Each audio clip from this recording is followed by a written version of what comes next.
Thank you very much. I might note at the outset that that commitment to bipartisanship is becoming more and more difficult to keep.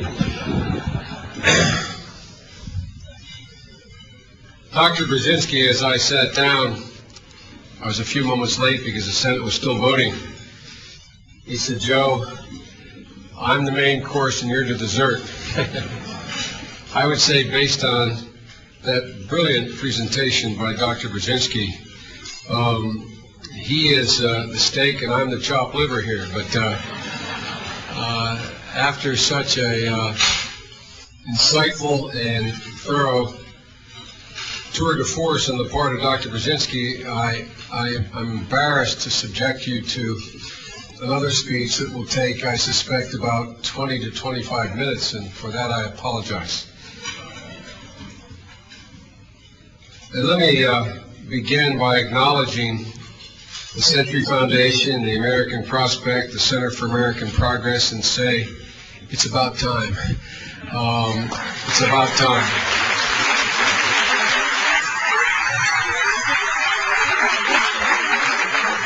One last editorial comment. I was saying to Spig earlier, as we were sitting there reading, I said, you know, I did for the first time something I probably should have done in all honesty 5, 6, 8, 10 years ago. In the last 24 months or 20 months or so, I think I've asked my staff to gather up every major work that has been put in print by the leading neoconservative voices in and out of this administration.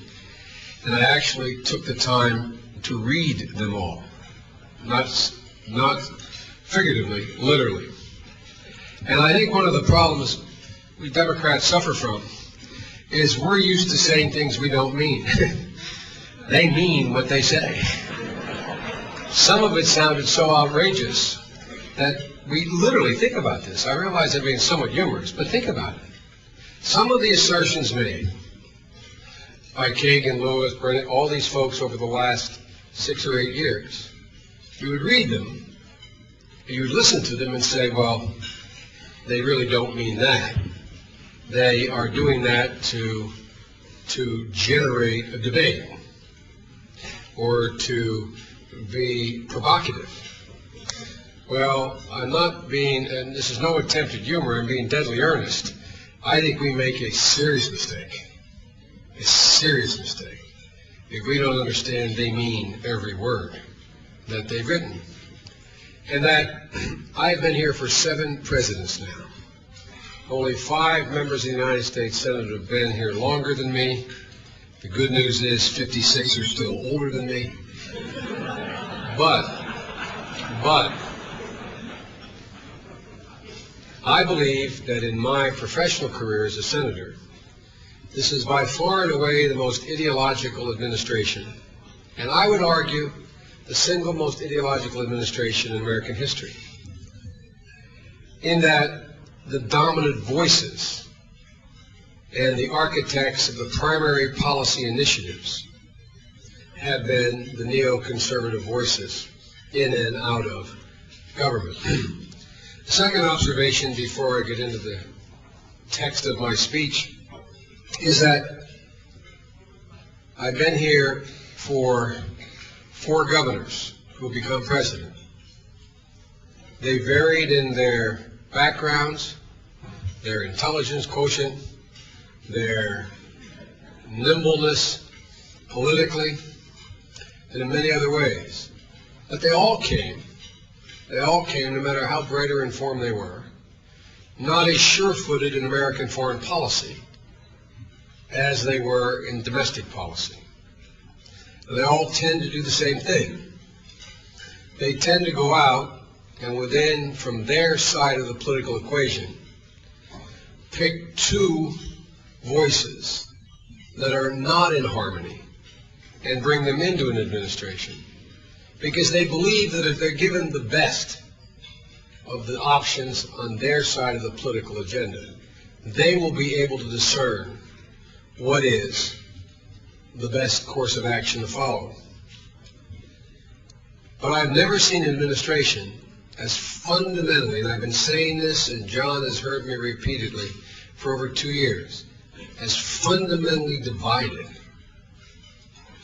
on what America's place in the world should be, what our priorities should be, and how we should react to international events as this administration.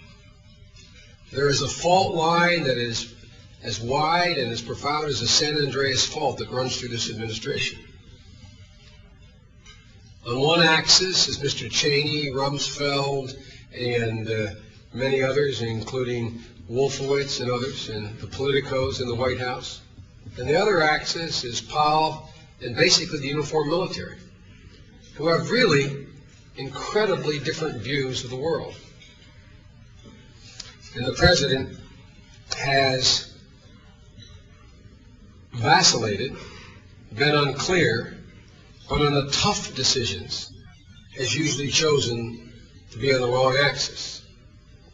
But further complicating life is that there is a discordant note that is sent out around the world as to who's in charge.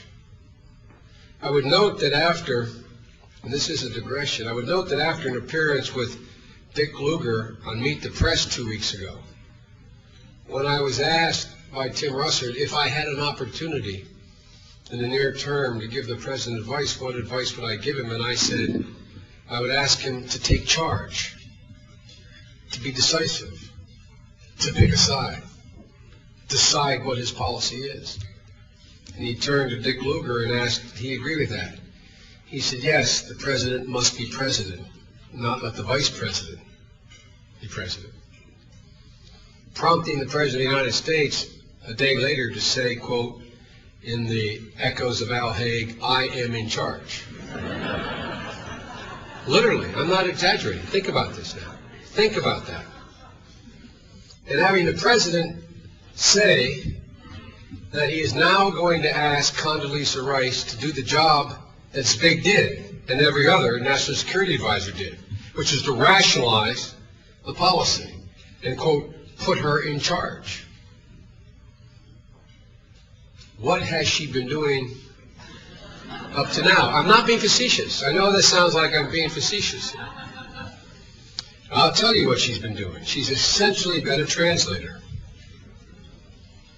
She's essentially been a translator. The vehicle through, the filter through which George Bush could be informed, educated, and made aware of what recommendations he was getting without any, to the best of my knowledge, intervention on her part beyond that. Let me start by saying that I listened to the president's press conference today. Based on his comments, I continue to be hopeful, although I will not risk my career on it. I continue to be hopeful that the administration's recent U-turn on Iraq, its commitment to make Iraq the world's responsibility and not just our own, is more than rhetorical. I think it is propelled by the president's understanding of his political reality that he faces and the political necessity that is at hand. But I must say that the administration's recent epiphany, if that in fact is what it is, welcome as it is, still leaves our foreign policy headed in the wrong direction. And that's what I'd like to talk with you about tonight. Let me be clear at the outset.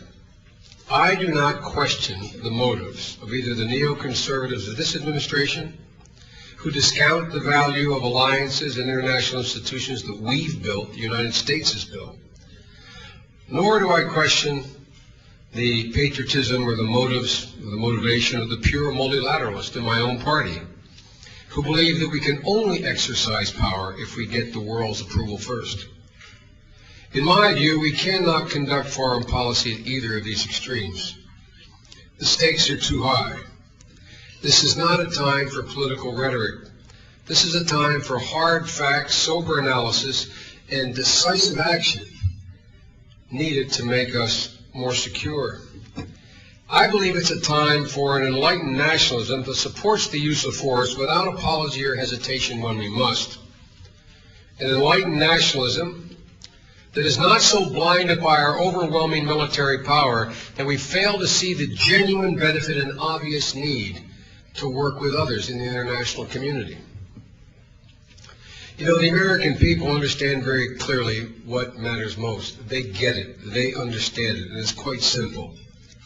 The question they ask themselves in various forums is, are our priorities and our policies and our actions, are they likely to make us more or less secure? It's fundamental. It's basic. They get it. I believe the administration's priorities, policies, and actions demonstrate, to echo a theme of his biggest discussion in much of his writing of late, that demonstrates a much too narrow definition of national security. As a result, we've missed significant opportunities to make America more secure. The devastating punch we took on September 11th still reverberates throughout American society. I, like many of you, have spoken many times about the pervasive sense of vulnerability and insecurity we feel.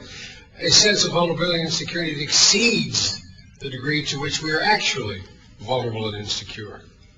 Not only collectively as a nation, but in our personal lives.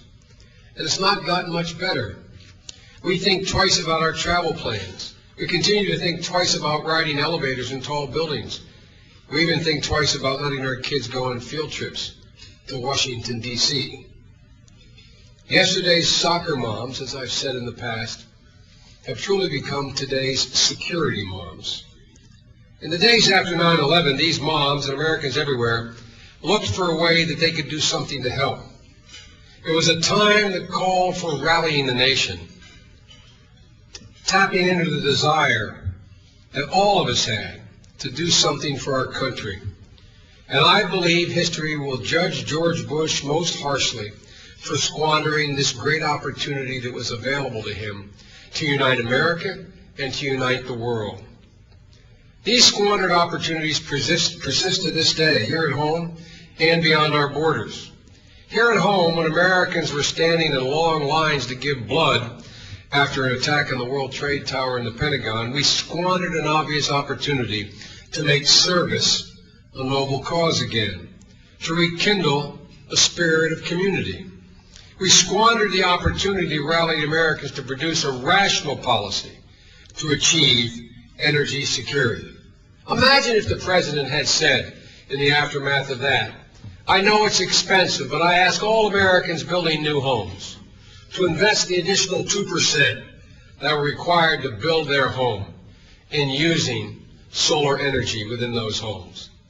What do you think the response of America would have been at that moment? Imagine had he said, speaking before the wealthiest Americans, after this speech, I ask each of you to leave this room, go back to your office, call your accountant, and make an absolute commitment to me. You will pick out 2 children, 2 students in your community, and pay their entire college education for as long as they go to school. Imagine had he said, the tax cut that I have laid out requires us now to have some forbearance. And the wealthiest 1% of you who have to have a net income of $400,000, whose average income is $980,000 a year, I ask you to forego 1 or 2 years of the 10 years of that tax cut. Do any of you truly believe that Americans would have said, no, not me. I'm not in on that deal. We squandered that opportunity. We squandered an opportunity to rally Americans to build an effective homeland defense, to make our borders safer, to transport systems more secure, our nuclear power plants less vulnerable. And finally, beyond our borders, we squandered the opportunity to build an effective national security strategy to meet new threats without alienating the rest of the world. I love that story that I've heard before, and I understand to be true, about de Gaulle saying, I need not see the evidence. As Big said, the answer, he said, ponder the question. Don't ponder it. No nation would say that. Presented evidence by this administration of a similar magnitude. We squandered an opportunity to build an effective national security strategy. And as you all know, Defense Secretary Rumsfeld likes to send internal memos dubbed snowflakes. Last week, one of them failed to melt before it floated into the public domain. Or possibly, the clever Secretary of Defense never intended that snowflake to melt.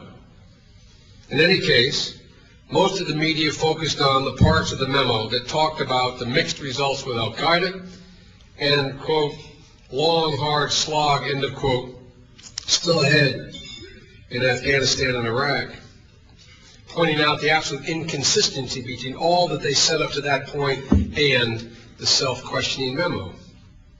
These are important points to make, but to me the most astounding part of the memo was Secretary Rumsfeld's admission that we still lack a long-term strategy for winning the war against terrorism. He asked, and I quote, "Are we capturing, killing, or deterring and dissuading more terrorists every day than the madrasas and radical clerics are recruiting, training, and deploying against us?" Continuing to quote, "Does the U.S. need to fashion a broad, integrated plan to stop the next generation of terrorists?"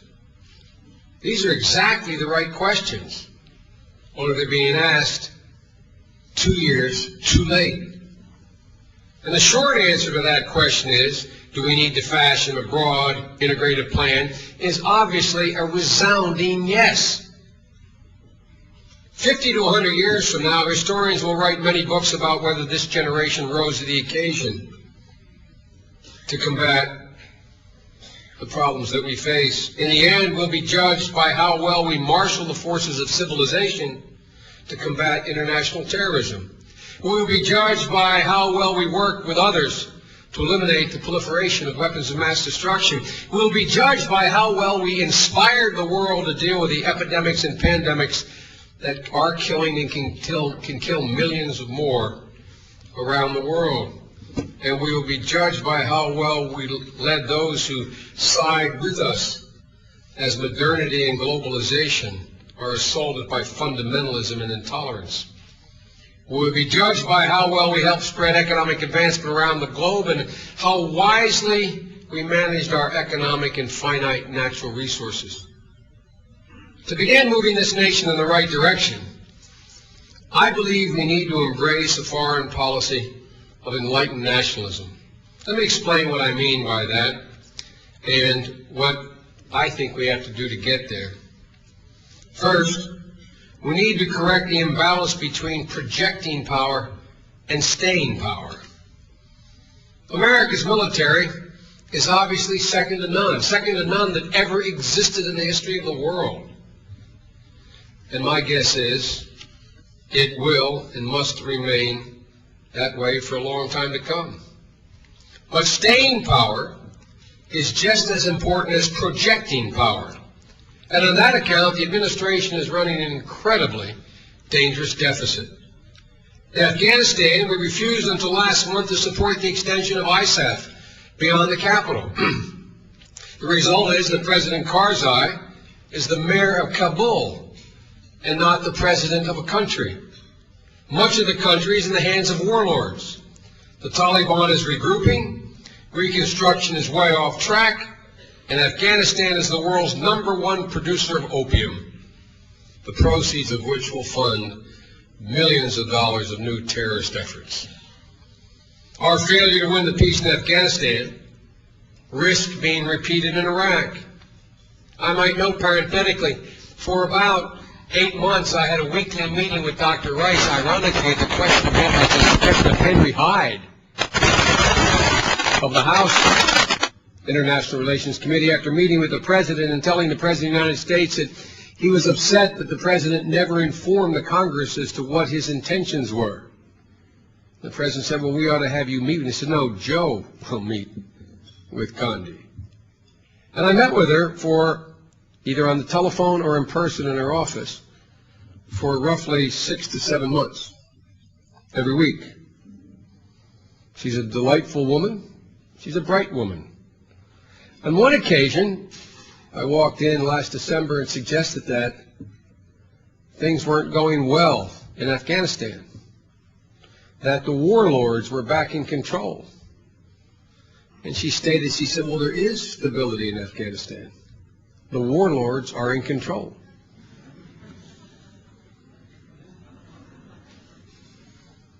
And I said, I thought part of our policy was being concerned that the 5 surrounding nations not repeat the historical intervention to promote their own interest against the interest that we are trying to promote, which is the democratization of that country and a stabilization. And Ismail Khan being in control in Iraq was not my idea of that policy coming to fruition. And the comment made was, it's always been that way. It's always been that way. I believe from the outset in Afghanistan that this administration has been split and has viewed the commitment required to nation build as being beyond its patience, its tolerance, or necessity. Have you ever taken your kids on a rainy day at the beach, the boardwalk? They have that game that's there. It's called Mole in the Hole. You get this big old hammer, and there's these holes that are on an angle, and a mole pops up, and you bang the mole. Well, I think that part of this administration is, and I'm not being facetious, attitude about how to deal with Iraq going badly, Afghanistan going badly again, was just to repeat what we did. Like mole in the hole, smack the Taliban again, because that was cheaper, and that was not as timely nor as difficult as dealing with actually being involved in the thing they spent a whole campaign criticizing the last president for, nation building. And our failure to win the peace in Afghanistan, I fear, is being repeated in Iraq. And such a failure, I think, would condemn both countries to a future of failed states, and we know from experience, bitter experience, that failed states are breeding grounds for terrorists and have the potential to become transshipment hubs for weapons of mass destruction and international trafficking in drugs. Our failure also would undermine America's strategic interest by enhancing the power and influence of extremists in Iran, endangering moderates and modernizers from Jordan to Turkey, risking the collapse of Pakistan, and making even bleaker the prospects for any settlement between Israelis and Palestinians. We have to show the staying power to write a different future for Iraq and for the region. The place to start is by securing the informed consent of the American people for finishing what we have started in Afghanistan and Iraq. And thus far, we have not gotten the informed consent because we have not informed fully the American people what is at stake and what will be needed. The President should have leveled with the American people from the start, which he obviously did not, about the hard road ahead for both countries and the need for tens of billions of American dollars, no matter what kind of support we got from the international community, and the need for tens of thousands, well in excess of 100,000 American forces, even with international support, which we don't have, for the next 3 to 5 years. Because that was the reality from the outset. And the President failed to level about the hard choices and led the American people to believe that Johnny and Jane would come marching home again by Christmas, just as they did in the first Gulf War. And we wonder why they're angry. We wonder why they feel deceived.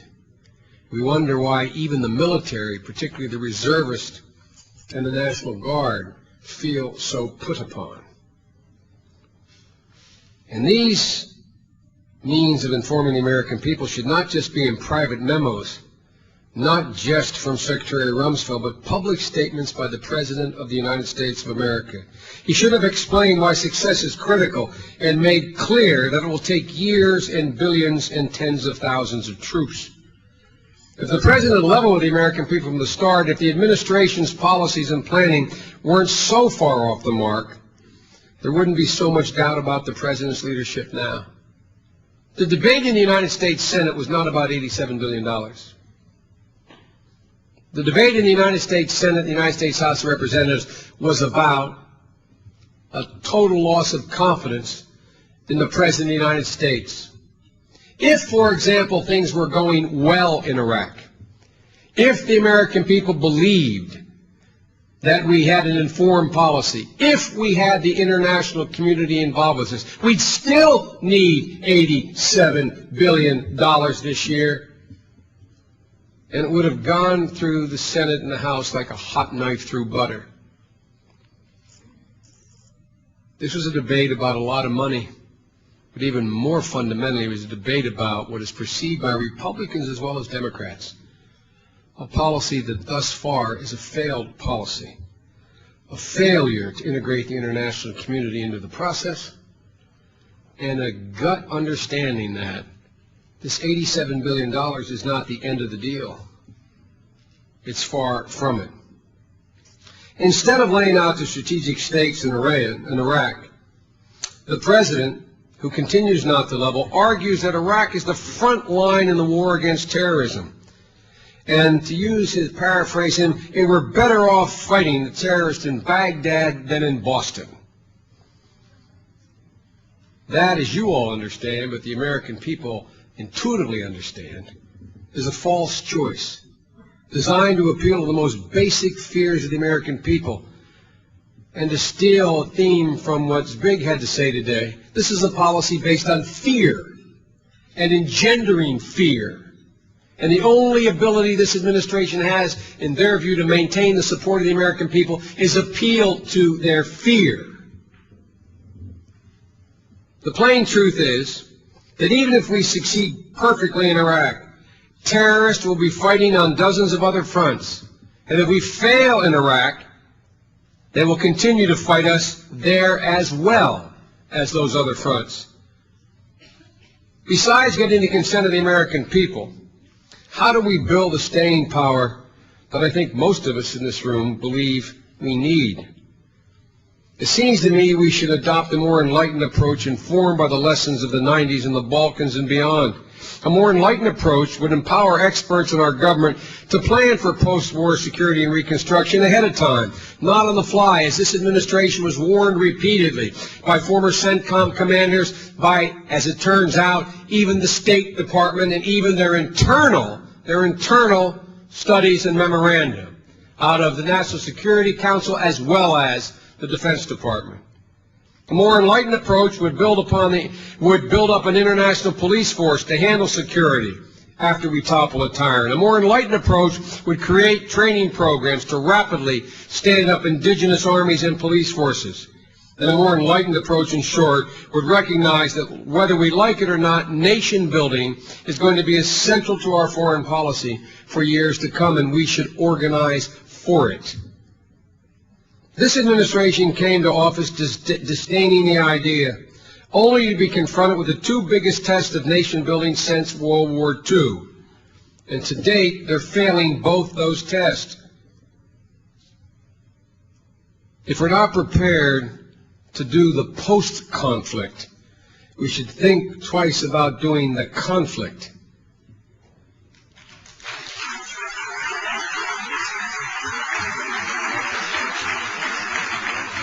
And so, notwithstanding the position they put us in, we have to get better prepared. Let me add a few more words about Iraq.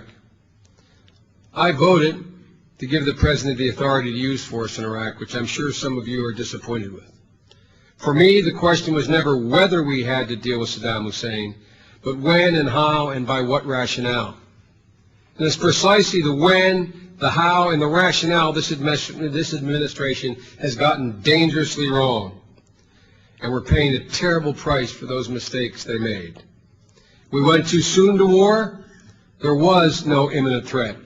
At the time, some of you recall, several of us, at every instance beginning last July, pointed out that we did not believe the intelligence analysis that was being presented and not believe there was any reasonable prospect that particularly nuclear weapons program had been reconstituted. The administration hyped parts of the intelligence to create a false sense of urgency. Instead, it created a crisis in credibility at both home and abroad. And as a result, it will be much harder to rally others against more dangerous weapons programs in Iran and the future in North Korea now. We went to war without the world. As a result, the occupation of Iraq has an American face, and we're providing all of the troops and treasure to try to get it right. We went to war based on the dangerous doctrine of preemption, and as a result, the world believes that preemptive use of force is the sum and substance of our national security policy, with terribly destabilizing consequences I'll discuss in a few minutes. And we went to war without a plan and with the wrong assumptions about the day after. I held extensive hearings in July last year, and the title of the hearing was "The Decade After," not "The Day After." The administration very cavalierly and arrogantly posited exactly what they knew would happen, that we'd be greeted as liberators, that we were going to be able to place immediately the Iraqi National Congress, Mr. Shalaby, in place, that we would in fact be able to stand up the Iraqi army quite quickly to defend the borders, that the Iraqi police force would be available, and that there would be a very well-informed civil service that would be able to stand up the organs of government and function very quickly, and most interestingly, notwithstanding the evidence, that the Iraqi oil could pay for all that was needed. We made winning the peace even harder than it should have been, and as a result, we risk losing the support not only of the Iraqi people, as the Hammer report suggested several months ago, but the American people. I predict you before Christmas, unless there's a radical change in policy beyond what's already started, the American people by 2/3 will be arguing to bring American troops home. And I predict to you that will be a disaster in terms of our security. And so we're left with three options. We can bring the troops home now and suffer the strategic consequences. We can stay virtually alone, spend another $100 billion in additional money than we've already spent, and keep well over 100,000 forces there for some time to come over the next 2 or 3 years. Or we can do everything in our power to make Iraq the world's problem, not just our own, by ceding more authority to the United Nations and our allies, and building up an Iraqi army and police force as fast as possible, and seeking, as Biggs said, to give legitimacy to confer legitimacy through that process upon the Iraqi who in fact are making up this transitional government, and as quickly as possible cede sovereignty to that body. I'm glad the President seems to have begun to understand this and now seems to be heading in that third direction. The second step toward enlightened nationalism, in my view, is the move away from the administration's fixation on military preemption and focus on a true prevention strategy. I agree with those in the administration who argue that the nexus of new threats, terror, WMD, and failed states, requires an additional response. Deterrence got us through the Cold War, and its logic still holds in most cases, but it may not work against enemies armed to the hilt with no territory or people to defend. That's why the right to act preemptively against imminent threats remains and should remain part of an American foreign policy toolkit. But this administration has turned preemption from a necessary option into a one-size-fits-all doctrine that does away with any notion of imminence. And that, too, will make us less secure. It tells our enemies that their only possible insurance policy against regime change is to acquire weapons of mass destruction and do it as quickly as they possibly can. It sends a message to fault-line states like India and Pakistan, China and Taiwan, Israel and its Arab neighbors, North and South Korea, that it's legitimate to use force first and ask questions later. And it so lowers the bar on showing a clear and present danger that such a concept becomes almost meaningless. One senior administration official, as you'll recall, even said that the mere presence of nuclear scientists in Iraq would have been sufficient justification to go to war. We should jettison this military preemption doctrine and begin to fashion a prevention doctrine. to diffuse problems long before they're on the vexing edge of explosion. The question is, what would that require?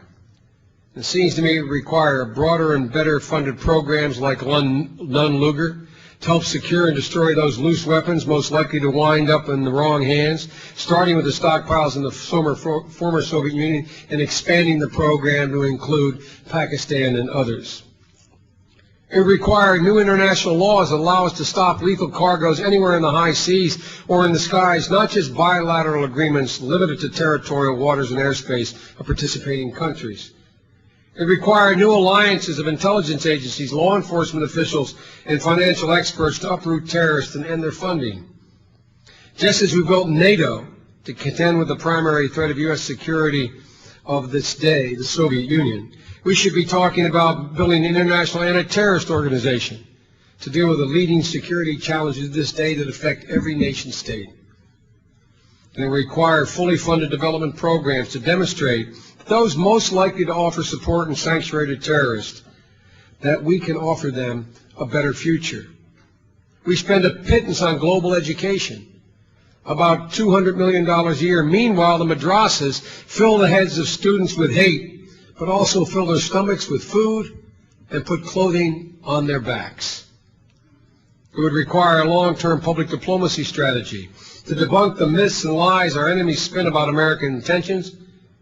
A new initiative, Radio Sawa, already reaches an average of more than 30% of the potential listeners in Kuwait, Qatar, Egypt, Jordan, and the UAE. It is the most listened to radio station in the region.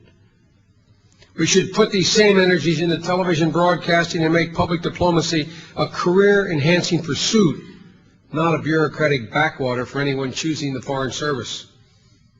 And it will require a sustained policy of democratization in friendly countries with regressive regimes, not by imposing democracy from outside with force, but by helping build its democratic institutions from within, and by promoting good governance and the rule of law, transparency, political parties, independent media, secular education, private enterprise, and civil society, and use every power in our diplomatic toolkit to promote that. And finally, a policy of enlightened nationalism would put much more energy into working with the world than walking alone. Ask yourself, 50 years from now when your great-grandchildren are writing their thesis at the great universities about what were the challenges the world faced at the beginning of the 21st century, what will they say? What will historians look back on and say were those challenges? Well, I suspect we all agree that one would be international terrorism, the spread of weapons of mass destruction, outlaw state, ethnic conflicts, international crime and drug trafficking, infectious disease and the spread thereof, economic dislocation, environmental degradation. And not one of these threats has any respect for borders or nationhood. Not one is susceptible solely to a military response. To meet each of these challenges, we need the help of other countries, the extensive help and cooperation of other countries. And we need to reform old institutions and alliances and build new ones to make common cause of the world's common concerns. That's the approach a previous generation took after World War II, and it's an approach that we should be taking now. Unfortunately, this administration's gratuitous acts of unilateralism have alienated the partners we need to meet the most serious challenges we face, and the need to build new institutions. We ignored NATO when in the hours after the events of 9/11 it invoked Article 5 for the first time in its history, which said that an attack on one was an attack on all.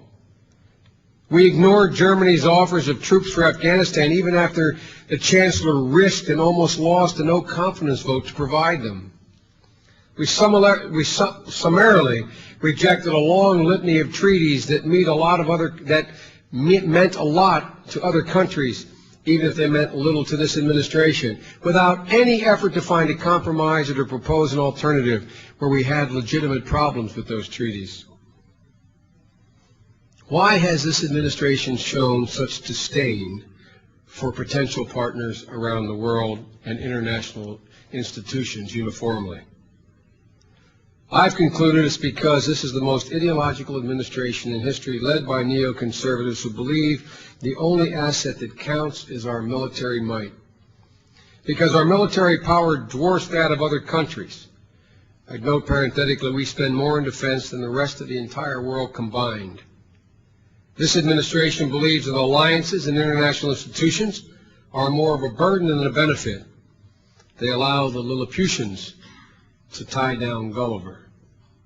In this view, we have nothing to lose from acting unilaterally. Indeed, we have everything to gain. By demonstrating we're prepared to act without the world, and even against its collective will, we can silence Americans' critics and create a bandwagon effect among reluctant allies, which is exactly what was predicted by our neoconservative friends, if you'll remember, by going into Iraq alone. I would note parenthetically, I believed two things that proved not to be true. One, that the president's political instincts would tell him that it was a mistake to go to war last spring, for no matter how well it was instituted, it was conducted, there would be difficulty going into the next election. I fully believe that he would conclude that the time to do that would be this coming spring, and that as a consequence of that, he was prepared to at least humor the Secretary of State and let him see what he could do about building an international consensus for any action that was to be taken. And secondly, I did not count on the Secretary of Defense being able to so keenly outsmart the Secretary of State. The President last September signed on to two conflicting policies, one of which was obviously going to win. The first was authorizing Powell to go to the United Nations and seek a consensus to impose the world's will on a country that violated the international agreements that they had made. And the other was to simultaneously sign on to Rumsfeld's request to begin a buildup of forces in the Gulf. For Rumsfeld was confident, and I believe certainly was correct, in knowing that the buildup would outrun the negotiations. I'm not sure, I don't mean to be dismissive of the President, but I'm not sure he understood what he was signing on to in either instance. But of course, there was never any doubt from the outset that we had the military power to topple the Taliban or defeat Saddam without the help of a single foreign soldier. I got in a lot of trouble with some Democrats for saying I believed the war would not take a month and it could take as little as 2 weeks. For I never doubted that capacity. My plea for international cooperation at the front end was not that we needed a single force to meet the initial military objective, but that we're going to need tens of thousands of those forces to meet the objective of securing the peace in Iraq the day after. It was the day after victory and the many days, months, and years after that that the price of our unilateral approach would get more expensive. And it's clear it's getting steeper and steeper and steeper. Now in Iraq, because we decided to wage war unilaterally, we're responsible for the peace unilaterally. And the price tag is not hard to calculate. 90% of the troops, 90% of the financial resources, and 90% of the casualties are going to be American. There's another critical point here. More than any country in the world, the United States benefits and has benefited from an international system with clear, predictable rules and relationships. This administration's approach, play by the rules we like, ignore the ones we don't, is well on its way to destroying that system.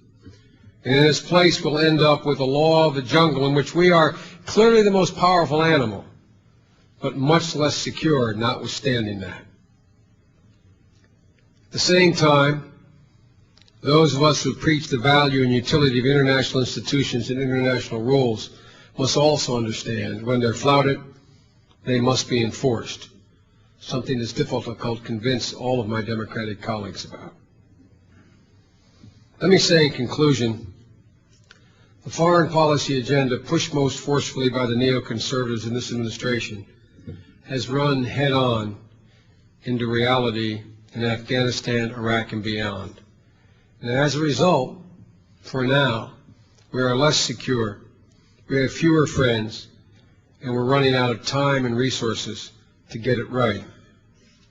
So it's long past time for the President to understand that the advice he has received thus far has been dead wrong, that none of the assumptions of the neoconservatives have proven to be true, and that the best way to change course across the board is to elect a Democratic president who will act wisely.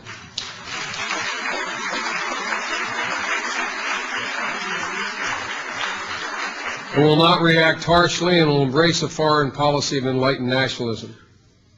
But in the meantime, to the chagrin of some of you, I believe it's my role in the United States Senate to try my best to side with those factions within the administration that are pushing most decidedly to get this president at least in the right direction. And that is a debate that we have internally, and a debate that is reasonable men and women can differ on.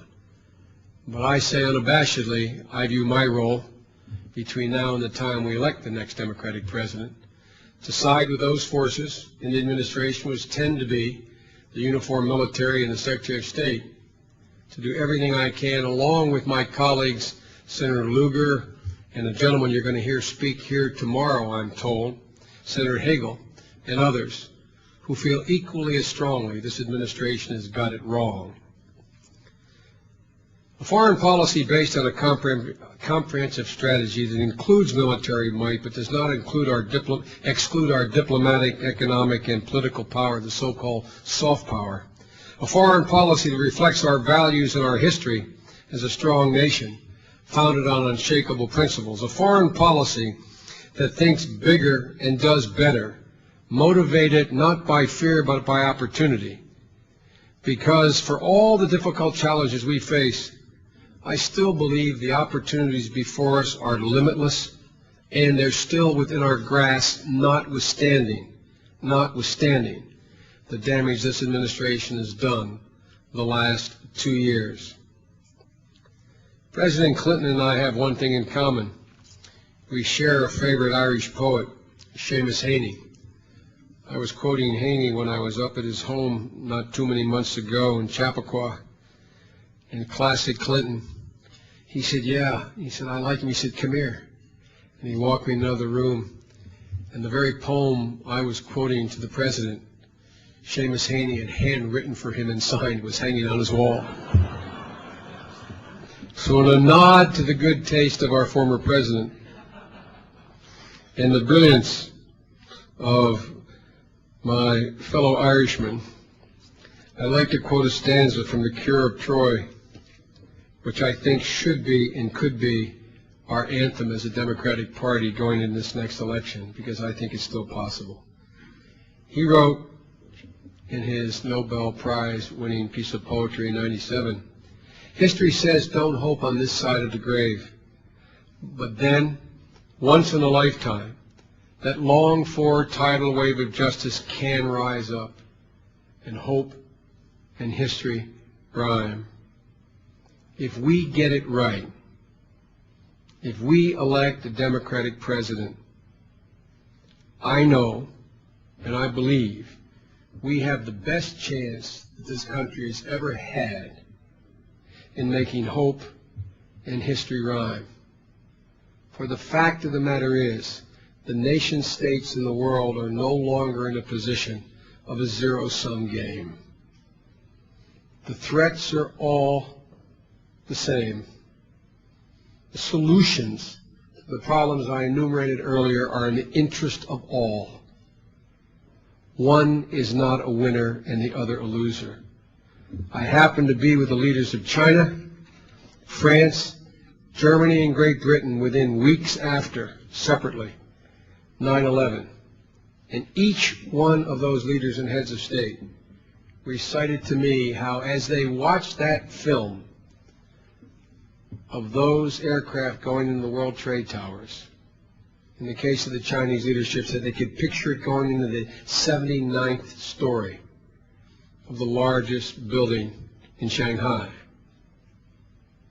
And the French talked about they could picture it going into the Eiffel Tower, and the Brits into the House of Commons. The fact of the matter is, we have a shared need. It takes leadership to unite this world. And for the first time in my lifetime, there is a reasonable possibility of not only reuniting with our traditional friends in Europe, but our former hostile nations, because the interests are similar, if not precisely the same. So I urge you all through this joint effort that's out here to elect a Democratic president so that we have a shot. This generation has a shot of making hope and history rhyme. Thank you very much.